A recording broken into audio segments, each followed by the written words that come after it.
Hello squad, today I want to talk to you about vacations and how this one was our best yet. If you are new here, my name is Kelly and I mainly talk about secondhand shopping, but I also talk about ways that our family lives simply. I share our family life and ways that we save and manage our money. So I wanted to talk about our vacation. I shared a vacation video a few years ago when we went on our baby moon. The lighting is really poor. My editing has improved and my talking on camera has also improved.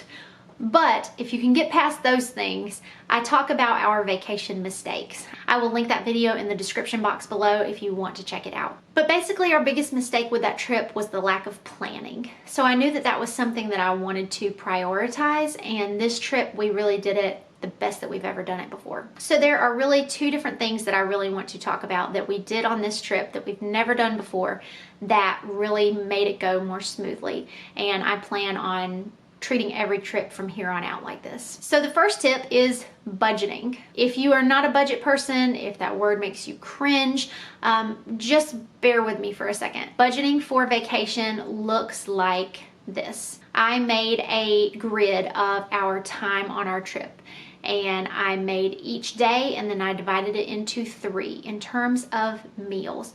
So that left a spot every single day for breakfast, lunch, and dinner. And I went through what each day would probably look like. So on the way down, I knew that we would probably get something cheap or cheaper for lunch on the go. I knew that for dinner that night, that first night, we might do something eating dinner in, or we might go out. And then probably it would be vice versa for the next night. There is a breakfast place that we love to visit, so I knew that one morning would be dedicated to that. So I went through each day like this and sort of estimated what we might realistically spend at each meal. When I got done with that, I also wrote down what activities we wanted to do. I wrote down going to the aquarium. I wrote down any sort of other activities that we wanted to do. And then I looked up the prices of those activities online. I then considered how many groceries we might buy, and then I divided that by 2 because I knew we would be sharing that with the family that we were staying with. So I did all of these little itemized numbers and I added them together along with our housing to come up with our grand total. And I sat down and showed it to my husband and I said, okay, before we leave, this is what I think we are roughly going to be spending. And then I was able to talk about the second point, which was our sinking fund. And that sinking fund was fueled by my side hustle, which is to resell and flip things. So once we sat down and did the itemized budget, I was also able to say, hey, by the way, we have this lump sum in a separate account with a separate card. And when we go on the trip, that will be the card that we mainly use. So whenever we went to restaurants, whenever we did activities, whenever we bought groceries, we did it with that card from that account. So what this does is a few different things, but it sets you up to budget that money out in the few months ahead of time so that it's in little pieces and it doesn't feel so hard. Then what it does is when you go on your trip, you don't see your main checking account dwindling in balance because you already have this set amount set aside. I cannot tell you the peace that that brings from knowing that that is your vacation money. So these past few months, every time I flipped a piece of furniture, every time I made a Mercari or an eBay sale, I would send that money directly to that account. And then I used that to fuel our trip. I know that sinking funds don't work for everybody or for every situation.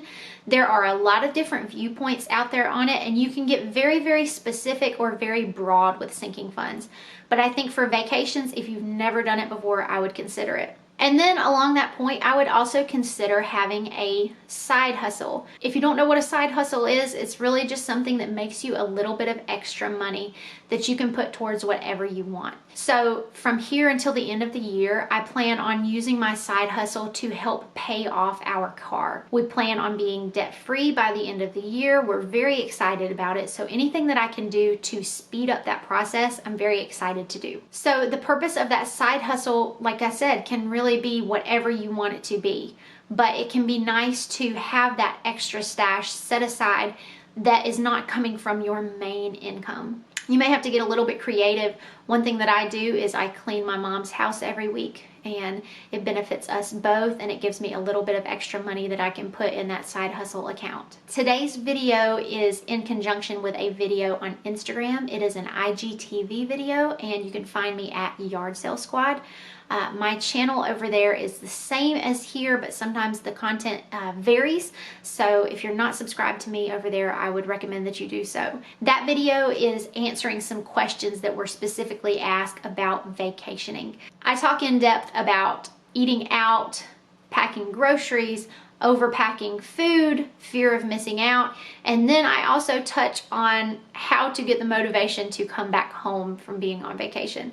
So if any of those topics interest you, then go over and check out the IGTV and give it a like. All right, guys, this was just a short little video, but I wanted to touch on budgeting, on setting up a sinking fund, and also getting that side hustle going. I would love to know down in the comments if you guys have a side hustle, and if you do, would you tell me about it? It's very interesting to me. I love that you can really create it and make it your own, and that can be kind of a space for you to branch out and do something totally different than your normal job. Thank you guys so much for watching. I really appreciate you being here, and I will be talking to you soon.